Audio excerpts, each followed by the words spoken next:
حضرت حذیفہ بن یمان ایک صحابی تھے، میرے نبی کریم علیہ السلام نا ان سے راز کی باتیں کرتے تھے۔ ہر بندے کا ہاضمہ ٹھیک نہیں ہوتا، سب سے راز کی بات نہیں کرنی چاہیے۔ حضرت حذیفہ بن یمان کہتے ہیں حضور راز کی باتیں بتاتے۔ مدینہ منورہ میں جو منافقین تھے ان کی لسٹ بھی نبی پاک نے حضرت حذیفہ بن یمان کو دی تھی۔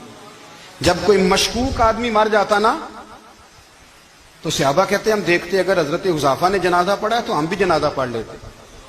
نبی پاک نے بھی کچھ جنازے نہیں پڑھے، ترمذی میں ہے، فرمایا عثمان سے جو بغض رکھے اس کا جنازہ نہیں پڑھیں گے۔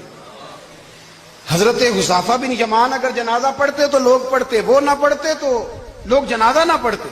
حضرت حذیفہ بن یمان کہتے ہیں جناب عمر فاروق کی خلافت کے آخری ایام تھے، کچھ دنوں کے بعد وہ شہید ہو گئے۔ فرماتے آدھی رات کا وقت تھا، میں گھر میں سویا تھا بڑا بے فکر، اچانک میرے دروازے پہ دستک ہوئی، میں گھبرا کے اٹھا، اتنی رات کو کون آیا؟ کہتے ہیں قربان جاؤں، دروازے پہ گیا تو امیر المومنین فاروق اعظم دروازے پہ۔ کہا حضور مجھ سے کیا چاہتے ہیں؟ حضرت عمر رو پڑے، کہنے لگے آج میں عشاء کے بعد نکلا ہوں تو نبی پاک کے صحابہ مجھے نیک کہہ رہے تھے، پھر میں نے بچوں کی ماں سے اور بچوں سے بھی پوچھا ہے، وہ بھی مجھ سے راضی ہیں، پر حذیفہ تیرے ساتھ نبی پاک راز کی باتیں کرتے تھے، سچ بتا کہیں عمر کا نام منافقوں میں شامل تو نہیں؟ سچ بتا ان منافقین میں تو شامل نہیں، کہیں اوپر اوپر سے تو نہیں سارا کچھ؟ میں نے کہا نہیں عمر یہ تو میں نے نہیں سنا، لیکن یہ میں نے نبی پاک سے ضرور سنا ہے کہ میرے بعد اگر کوئی نبی ہوتا تو عمر ابن خطاب ہوتا۔ آج دنیا پریشان ہے، سکول کالجز یونیورسٹیوں میں بچوں کو لیکچر دیے جا رہے، بیٹا ختم نبوت پہ کانفرنس سیمینارز ہو رہے ہیں کہ ہمارے نبی کے بعد کسی نبی کے آنے کی گنجائش نہیں، کہیں تمہیں کوئی بھلا کے بھٹکا کے کسی اور کی نبوت کا قائل نہ کر لے۔ روز سوشل میڈیا پہ کوئی نہ کوئی جھوٹا نبوت کا دعوے دار، مسلمان اپنے بچوں سے پریشان ہو رہے ہیں کہ ہمارے بچے کسی اور کو نبی نہ مان لیں۔ میں جنگ میں کھڑا ہو کے اپنی ملت کے سامنے کہہ رہا ہوں حضور آپ کو غیرت آنے میں دیر ہو گئی، آپ اس سے پہلے علی کی دشمنی میں کتابیں لکھ چکے ہیں، آپ نے ان کتابوں میں حدیث لکھ دی ہے کہ نبی نے کہا اگر میرے بعد نبی ہوتا تو وہ ہوتا، ہم نے کہا تھا جب ہونا ہی نہیں پھر کیوں ہوتا، تم نے لکھ دیا تھا، آج تم پریشان ہو گئے ہو، لیکن مجھے عزت آل محمد کی قسم ہے شیعہ قوم ایک لمحے کے لیے پریشان نہیں ہے، کیونکہ ہمارے بچے بڑے مطمئن ہیں، ہم نے محمد رسول اللہ کے بعد دروازہ کھلا نہیں رکھا، ہم نے علی ولی اللہ پڑھا ہے، ہم علی ولی اللہ پڑھ کے دنیا کو بتا دیتے ہیں جب علی جیسا بندہ نبی نہیں بن سکتا پھر کسی کمی کی اوقات ہی کیا؟ جو بول سکے ہاتھ اٹھا کے۔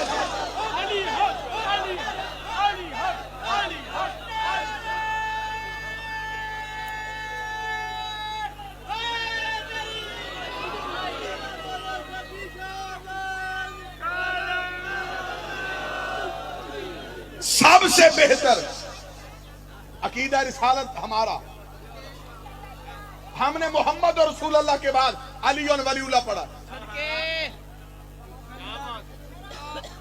تو جو میری طرف رکھیے، اب میں صدر کہنے لگا اس صدر میں مجھے پورے مجمع کی دائی چاہیے۔ ہم نے علی کی وجہ سے نبی کو نہیں مانا، ہم نے نبی کی وجہ سے علی کو مانا۔ مجلس لائیو جا رہی ہے، پوری دنیا دیکھ رہی ہے، اور ہماری خوش قسمتی ہے ہمیں وہ سنتے ہیں جو کسی کو بھی نہیں سنتے۔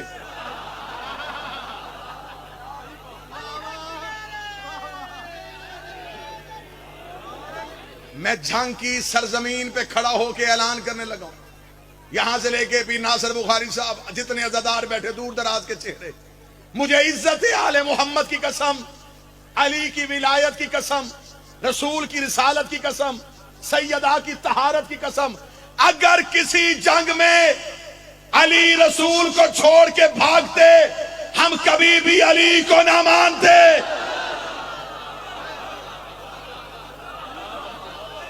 ہم نے علی کی وفا دیکھی ہے،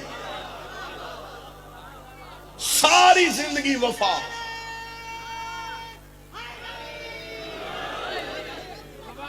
آج یہ جو نعرے لگ رہے ہیں نا لبیک یا رسول اللہ، اس کا بانی بھی علی ہی کا گھر ہے، یہ نعرہ اصلی سید ہی لگا سکتا ہے.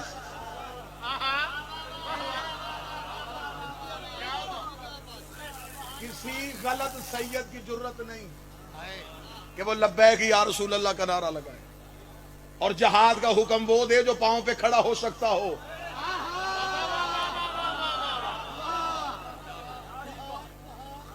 آپ نے لبیک یا رسول اللہ کا نعرہ لگا کے ملک کی املاک کو نقصان پہنچا دیا. آپ نے لوگوں کے گھر جلا دیے. آپ نے ملک کی سالمیت کو خطرے میں ڈال دیا. یہ شیعہ قوم بڑی مہذب ترین قوم ہے. احتجاج کرنا تھا، ہم سے احتجاج کرنے کا طریقہ ہی سیکھ لیتے. لبیک یا رسول اللہ کہہ کے گھروں سے نکل کے بازاروں میں آئے، کسی کا گھر جلا دیا، کسی کی دکان کا شیشہ توڑ دیا، کسی غریب کی موٹر سائیکل جلا دی، کسی کی گاڑی کا نقصان کر دیا. اتنے سال ہو گئے ہیں میری قوم کے ماتمی لبیک یا حسین کہہ کے پوری رات مارکیٹوں میں رہتے ہیں، پوری رات بازاروں میں رہتے ہیں. دکاندار مطمئن ہو کے گھر سویا رہتا ہے، اسے پتا ہے حسینی کبھی چور نہیں ہوتا. ہائے ہائے ہائے، اسے پتا ہے حسین کا ماتمی.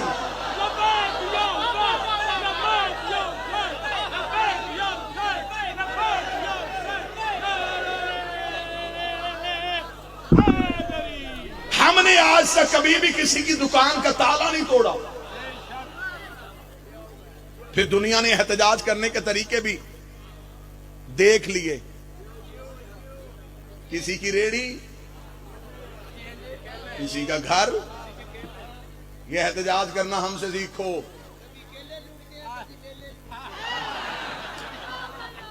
یہ سارے ہی مولوی کے چیلے لوٹتے ہیں.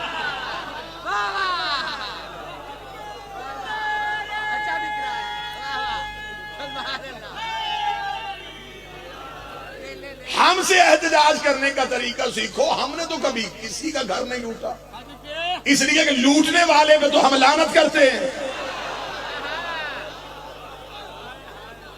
تم کہاں سے شروع ہوئے کہاں تک آ گئے؟ تم کھجوروں کے باغ سے شروع ہوئے ہو.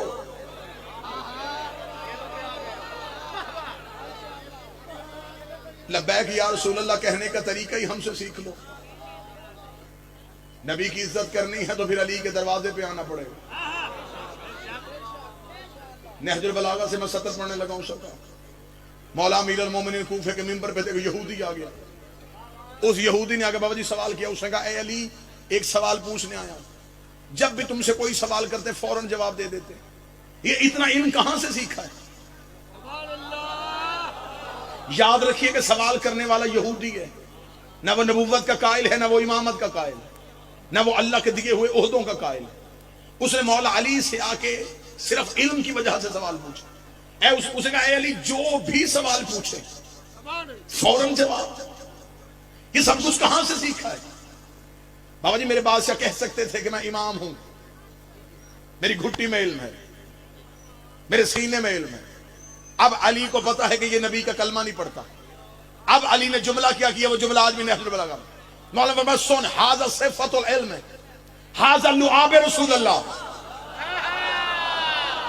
جو بول سکا، جو ہاتھ اٹھا چکا ہے، میں اسے شکریہ ادا کرتا ہوں. یہ جو میرے سینے میں علم ہے یہ رسول کے لعاب چوسنے کا اثر ہے. یہ تو میں نے نبی کی زبان چوسی ہے. اتنا کہنا تھا یہودی نے علی کے قدموں پہ ہاتھ رکھے، رکھ کے کہنے لگا اب مجھے کلمہ پڑھوا دے. علی کی آواز ہے تو نے پیغمبر کو دیکھا نہیں، اسلام کے اصول تو نے سنے نہیں، کلمہ کیسے پڑھنے لگا ہے؟ اس کا تیرا جواب مجھے مسلمان کر گیا ہے. جس کا شاگرد ایسا ہے وہ استاد کیسا ہوگا، جس کا امام ایسا ہے وہ نبی کیسا ہوگا. وہ لا الہ الا اللہ محمد رسول اللہ علی ولی اللہ پڑھ کے دربار امیر المومنین سے باہر گیا. یا ایک بندہ اٹھ کے کھڑا ہو گیا، اس نے کہا اچھا یا علی آج ہمیں بھی پتا چلا یہ تو تیرا علم نہیں، یہ تو نبی کے لعاب کی وجہ سے ہے، تیرا اپنا کمال تو کوئی نہیں. علی کی وعدہ جاہل نہ بن، ابھی لعاب بولا ہے، لہو تو بولا ہے. یہ تو صرف کیا بات ہے، بسم اللہ سے صدقے جاواں. لعاب پیغمبر بول، لہو نہیں بولا. ایک وقت آئے گا جب لہو بولے گا. احتجاج کرنا ہے تو ہم سے سیکھو، لبیک یا رسول اللہ کہنا ہے تو ہم سے سیکھو. آج بھی قانون بنے ہم شیعہ سب سے پہلے جائیں گے. میرا حکومت وقت سے مطالبہ ہے یہ بل پاس کیا جائے کہ توہین رسالت کرنے والے کو پھانسی ہونی چاہیے، سب سے پہلے ہم قرآن کی حاشیے پہ لکھ کے دیں گے کہ ہم شیعہ اس قانون میں ساتھ ہیں، لیکن ہمارا مطالبہ ہے یہ 2018 سے شروع نہ ہو۔ میں آپ کی نمائندگی کر رہا ہوں اور آپ خاموش بیٹھے ہیں، میں اپنی قوم کی ترجمانی کرنے لگا ہوں۔ یہ قانون 2018 سے شروع نہیں ہونا چاہیے۔ آپ ہمیں بتائیں کہ آپ کے پاس توہین رسالت کے پہلو کون کون سے ہیں؟ آپ عزت رسالت کسے کہتے ہیں اور توہین رسالت کسے کہتے ہیں؟ اگر آپ نے قانون بنانے ہیں تو ہم شیعوں کے ساتھ رکھنا، ہم تمہیں بتائیں گے عزت رسالت کسے کہتے ہیں، ہم تمہیں بتائیں گے جو نبی کو 40 سال کے بعد نبی مانے وہ بھی توہین رسالت کرتا ہے، جو نبی کو دائی کا دودھ پلائے وہ بھی توہین رسالت کرتا ہے، جو نبی کو کافر کے گھر میں کھلائے وہ بھی توہین رسالت کرتا ہے، جو نبی کو جبریل کے سینے جبریل سے آپریشن کروائے وہ بھی توہین رسالت کرتا ہے، جو نبی کو کاغذ قلم کا انکار کرے وہ بھی توہین رسالت کرتا ہے، جو نبی کے سامنے اونچی آواز میں بولے وہ بھی توہین رسالت کرتا ہے۔ اور اس بندے کو پھانسی دو، زندہ نہیں قبر سے نکال کے دو۔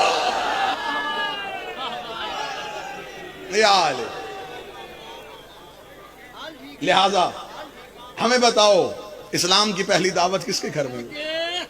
بسم اللہ امیر مفتی، اسلام کی پہلی دعوت کس کے گھر میں ہوئی؟ بس آخری سطرے کہوں گا یہی ممبر چھوڑ۔